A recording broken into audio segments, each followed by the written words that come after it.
Welcome to the San Antonio ISD World Language Microlearning video series. Today we are going to discuss teaching grammar as a concept.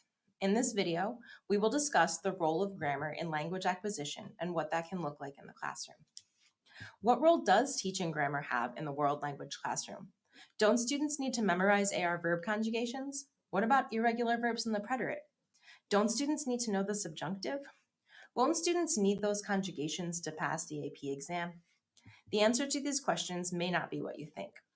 According to College Board, the AP Spanish language course strives not to overemphasize grammatical accuracy at the expense of communication. Second language researcher Bill Van Patten says, the effects of explicit teaching and practice with language are severely limited. Instruction should focus on things that foster acquisition. In other words, explicit grammar instruction is not necessary for language acquisition. And if our goal is students who can use the language in real-life situations, then we need to spend class time giving them opportunities to use the language. If you think back to how you learned your native language, it probably didn't consist of verb charts, but of the people around you speaking to you in words and short phrases until you were ready for more difficult language. So what do the TEKS say about grammar? The TEKS state, communication is the overarching goal of world language instruction. Students should be provided ample opportunities to engage in conversations, to present information to an audience, and to interpret culturally authentic materials in the language of study. So if we aren't teaching grammar and giving grammar quizzes and filling out grammar worksheets, what are we doing with class time? Let's refer back to our video on backwards design when we discussed can-do statements.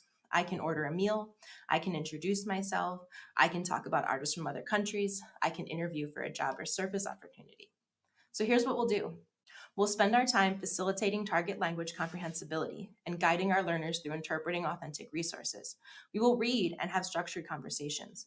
We'll learn about cultural topics in the target language. And the students?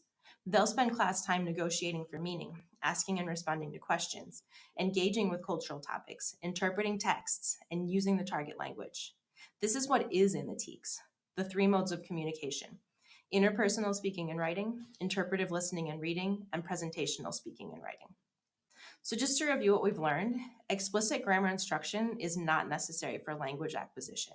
Instead, we should be spending class time engaging in structured conversations, interpreting authentic materials, and learning about cultural topics in the target language.